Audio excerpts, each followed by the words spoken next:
திருப்பூர் மாவட்டம் சிவன்மலை அருள்மிகு சுப்பிரமணிய சுவாமி திருக்கோயிலுடைய சிறப்பம்சமே உத்தரவு பெட்டி தான். அந்த உத்தரவு பெட்டியில 29/4/2026 சித்திரை 16ஆம் நாள் பார்த்தீங்கன்னா ஒரு மாற்றம் செஞ்சிருக்காங்க.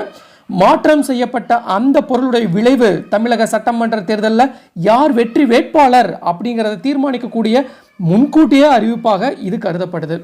ஆமாங்க, எதிர்கட்சி தலைவரும் முன்னாள் முதலமைச்சருமான எடப்பாடி பழனிசாமி அவர்கள் தான் வெற்றி பெறுவாரு அப்படின்ட்டு அருள்மிகு சுப்பிரமணிய சுவாமியே கூறியிருப்பதாக மக்கள் கருதுறாங்க.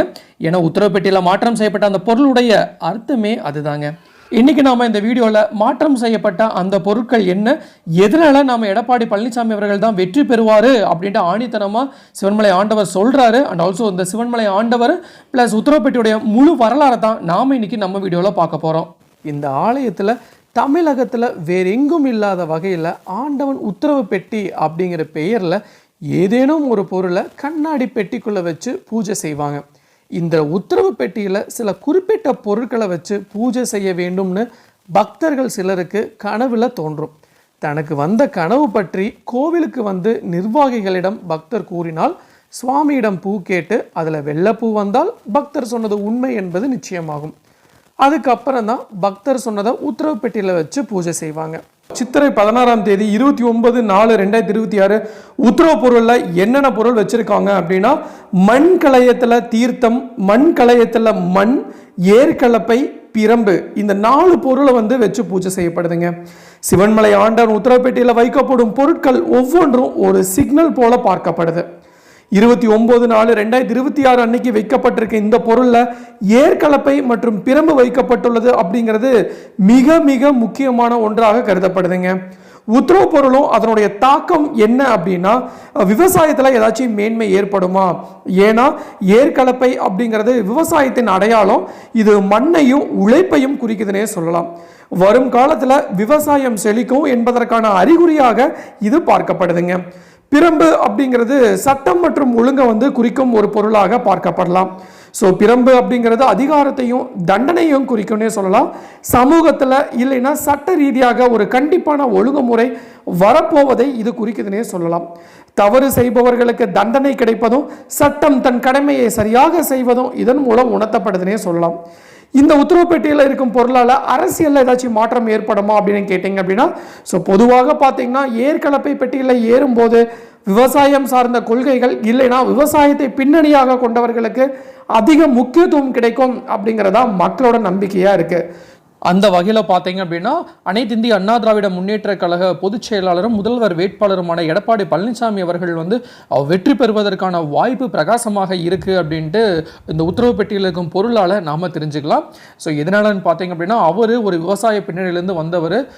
ஸோ அதனால் வந்து இந்த உத்தரவு பெட்டியில் வைத்திருக்கும் இந்த பொருட்கள் பார்த்தீங்கன்னா விவசாய ஓரியன்டாக இருக்கிறனால இந்த அரசியல் மாற்றங்கள் வர்றதுக்கு வாய்ப்பு இருக்குது அப்படின்னு சொல்கிறாங்க.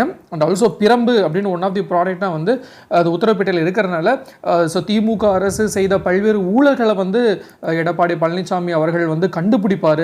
ஸோ கண்டுபிடிச்சு எப்படி வந்து ஒரு தண்டனை கிடைக்குமோ, பிரம்பால் வந்து அந்த காலத்தில் எப்படி பிரம்பில் வந்து ஒரு அடி கொடுத்து தண்டனை கிடைக்குமோ அது மாதிரி சட்ட ரீதியான தண்டனைகள்லாம் வந்து வாங்கி கொடுப்பாரு அப்படின்ட்டு வந்து சொல்லிட்டு இருக்காங்க. ஸோ இந்த தேர்தல் முடிவு அப்படிங்கிறது அஇஅதிமுகவுக்கு சாதகமாக இருக்கும் அப்படின்ட்டு முருகப்பெருமானே சொல்லிட்டாரு அப்படின்ட்டு மக்கள் அனைவருமே படையெடுத்து சிவன்மலை ஆண்டவனை நோக்கி போய் கொண்டிருக்கிறாங்க.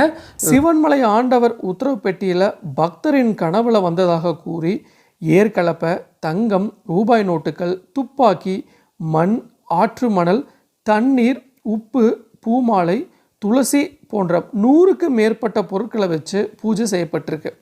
ஆண்டவன் உத்தரவு ஆனவுடன் கண்ணாடி பெட்டிக்குள் வைக்கப்படும் பொருள் சமுதாயத்தில் முக்கியத்துவம் பெறும் என்பதுதான் பக்தர்களோட நம்பிக்கை. தண்ணீர் வச்சு பூஜை செஞ்ச காலத்தில் சுனாமி வந்து பாதிப்பு ஏற்பட்டது. அதே மாதிரி பார்த்தீங்கன்னா 2017ஆம் ஆண்டு இரும்பு சங்கிலி வச்சு பூஜை செய்யப்பட்டது. அப்போ தான் சட்டத்தை மீறுபவர்களுக்கு காப்பு நிச்சயம் என்பது கூறப்பட்டது. அந்த மாதிரியே சசிகலாவும் அவரது நண்பர்களும் பார்த்தீங்கன்னா சிறைக்கு போனாங்க. அடிக்கடி ஒரு பக்தருடைய கனவுல முருகப்பெருமான் வந்து ஒரு மாற்றத்தை வந்து செய்ய மாதிரி சொல்லிட்டு இருப்பாரு. அந்த பக்தர் தான் வந்து முத்தூர் அருகே வேளம்பாளையம் பகுதியைச் சேர்ந்த கோகுல்ராஜா அப்படிங்கிற பக்தர் கனவுல அடிக்கடி தோன்றியதாக சிவலிங்கம், சங்கு, தண்ணீர், மணல், நாணயம் வச்சு பூஜை செய்யப்பட்டது.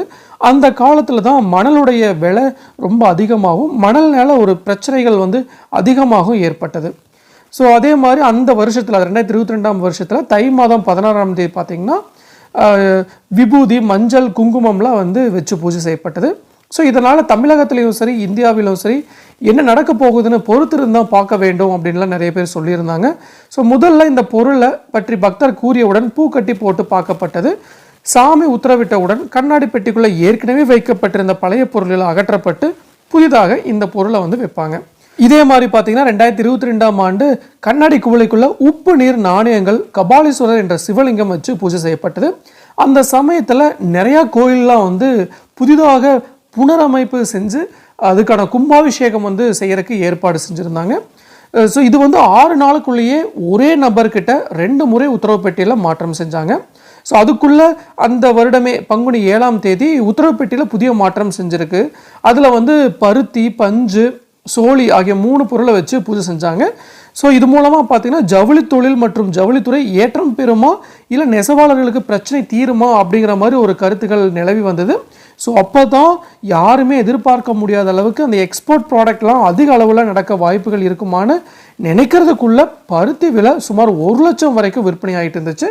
இது எல்லாத்துக்குமே தெரியும். மோஸ்ட்டாக இந்த திருப்பூர் மாவட்டத்தில் இருக்கும் அந்த பனியல் கம்பெனிக்காரங்கள்லாம் இதனால் பெருசாக வந்து பிரச்சனைகளை ஃபேஸ் பண்ணாங்க. அதுவும் பார்த்திங்கன்னா ஒரு ஸ்மால் ஸ்கேல் இண்டஸ்ட்ரி எல்லாமே வந்து ரொம்ப ரொம்ப பெரிய பிரச்சனை வந்து ஃபேஸ் பண்ணாங்க. ஸோ அந்த வகையில் தான் பேரழிவுகளை முன்கூட்டியே கணிக்கும் உத்தரவு பெட்டி சிவன்மலை முருகன் கோயிலில் அதிசயம் அப்படின்லாம் வந்து நிறைய பேர் போட்டிட்டு இருந்தாங்க. ஸோ தமிழகத்தின் கொங்கு மண்டலத்தில் திருப்பூர் மாவட்டம் காங்கேயம் அருகே அமைந்துள்ள சிவன்மலை சுப்பிரமணிய சுவாமி திருக்கோயில் ஆன்மீக உலகை கடந்து பொதுமக்களையும் வியப்பில் ஆழ்த்தும் ஒரு இடமாகும். இங்குள்ள மூலவர் காரணமூர்த்தி என்று அழைக்கப்படுறாரு. அதற்கேற்றாறு போல உலகிற்கு நடக்க போகும் மாற்றங்களை முன்கூட்டியே உணர்த்தும் ஒரு அதிசயம் இந்த கோயிலில் பல நூற்றாண்டுகளாகவே நடந்து வருது. ஆண்டவன் உத்தரப்பெட்டி அப்படின்னு ஒரு ஆன்மீக தீர்க்க தரிசனம் சிவன்மலை கோயிலின் பிரதான சிறப்பம்சமே இந்த ஆண்டவன் உத்தரப்பெட்டி தான் அப்படின்னு வந்து நிறைய பேர் சொல்கிறாங்க. இது ஒரு சாதாரண பெட்டி இல்லைங்க, உலக நிகழ்வுகளின் போக்கை முன்கூட்டியே காட்டும் ஒரு கண்ணாடி பெட்டி அப்படின்னு வந்து சொல்கிறாங்க.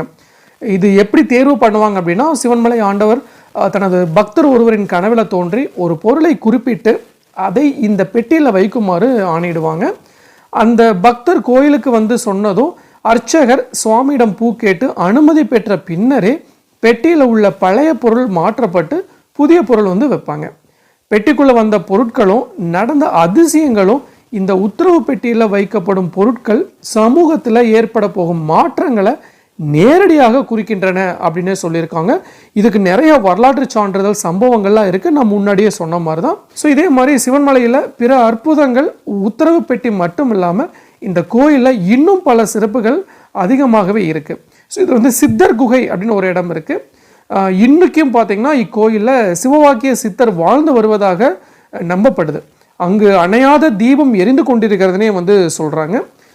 இங்குள்ள நவ கிரகங்களில் சனி பகவான் வந்து கிழக்கு நோக்கி அமர்ந்திருக்க, மற்ற 8 கிரகங்களும் சூரியனை பார்த்தவாறு ஒரு தனித்துவமான அமைப்பில் இருக்குன்னே சொல்லலாம். ஸோ அதே மாதிரி மூலவருக்கு தான் முதல் மரியாதை கொடுப்பாங்க. அனைத்து கோயில்களிலும் விநாயகருக்கு தான் முதல் பூஜை நடக்கும். ஆனால் இங்கு விநாயகரே முருகனை வழிபடுவதால் மூலவரான சுப்பிரமணியருக்கே முதல் பூஜை செய்யப்படுது. சிவன்மலை முருகன் கோவில் அப்படிங்கிறது வெறும் வழிபாட்டு தலம் மட்டும் இல்லைங்க, அது மனிதர்களுக்கு ஏற்படும் இன்னல்களையும் மகிழ்ச்சியையும் முன்கூட்டியே உணர்த்தும் ஒரு அறிவுத்தலமாகவும் விளங்குகிறது. பேரழிவுகளை முன்கூட்டியே கணிக்கும் இந்த உத்தரவு பெட்டி இன்றும் ஒரு தீர்க்கப்படாத ஆன்மீக மர்மமாகவே திகழ்கிறது அப்படின்னா அது மிகையாகாது. ஸோ இதுதான் நான் இன்னைக்கு உங்களுக்கு சொல்ல வர வேண்டிய விஷயம். டெஃபினட்டாக யூஸ்ஃபுல்லாக இருந்திருக்குன்னு நினைக்கிறேன். ஸோ மீண்டும் இன்னொரு நாள் இது மாதிரி சுவாரஸ்யமான இன்ஃபர்மேட்டிவ் வீடியோவுடன் உங்களை சந்திக்கும் வரை உங்களிடமிருந்து விடை பெறுவது உங்கள் மஞ்சள் மாநகர மைந்தன் சிவா.